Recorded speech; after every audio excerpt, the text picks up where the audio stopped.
like a Hellcat.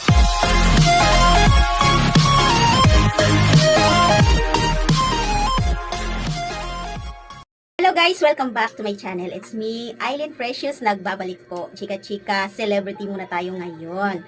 In this video ay pag-uusapan natin itong ngayon trending na intimate wedding vow renewal nila Bossing Vic Soto at Pauline Luna, guys, 'di ba?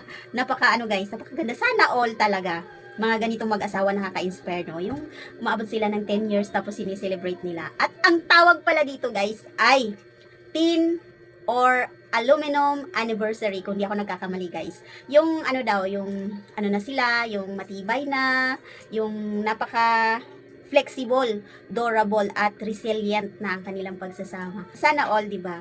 Pagkuhanan nito ng inspirasyon sa mga mag-asawa kasi di ba, alam naman natin sa panahon ngayon, marami ng hiwalayan, ganyan. Ito nga, ipakita natin yung video nila, guys. Di ba, napakaganda ng kanilang kasal at ang kanilang mga guest ay mga mga malalapit lang na kaibigan nila. At present din yung mga anak ni Bossing Vic sa dati niyang asawa, sila Danica Soto at si Oliboy Soto. Nandiyan din si Mayor Vico Soto. Tsaka yung isa pa niyang anak ng babae, o di ba? Ang gandang tingnan. At ito pa nga yung picture nila, yung picture nila noon nung kinasal sila, at ngayon yung picture naman nila ngayon ay may dalawa na silang anak. Nakakatuwa yung ganito, no?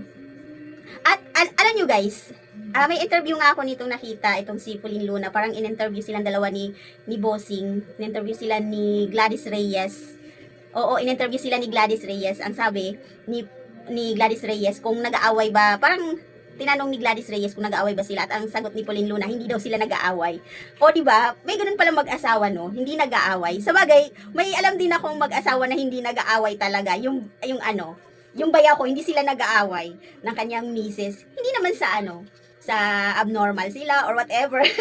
Nag-e-exist talaga ang mag-asawang hindi nag-aaway, guys. Sa totoo lang. Yung mga hindi nagkakaintindihan, yung mga nag-aaway na, alam nyo yun, yung away mag-asawa, nadadala yan sa usapan, guys. Basta wag lang pairalin ang pride talaga. At saka palaging magpakumbaba at marunong magpatawad sa isa't isa. Kasi at the end of the day, mag-asawa pa rin kayo.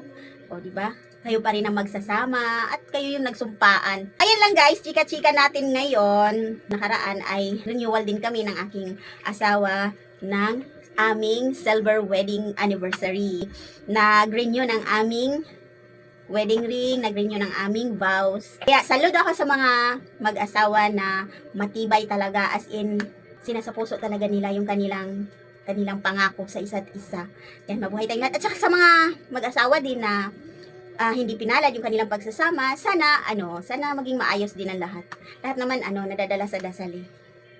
So, yan, magdasal lang tayo palagi at lagi lang natin tandaan na nandyan lang si Lord para tayo ay tulungan at tayo ay akayin sa ating mabuting kinabukasan, sa ating mga pangarap sa buhay. So, yun lang. Thank you so much for watching and see you on my next video.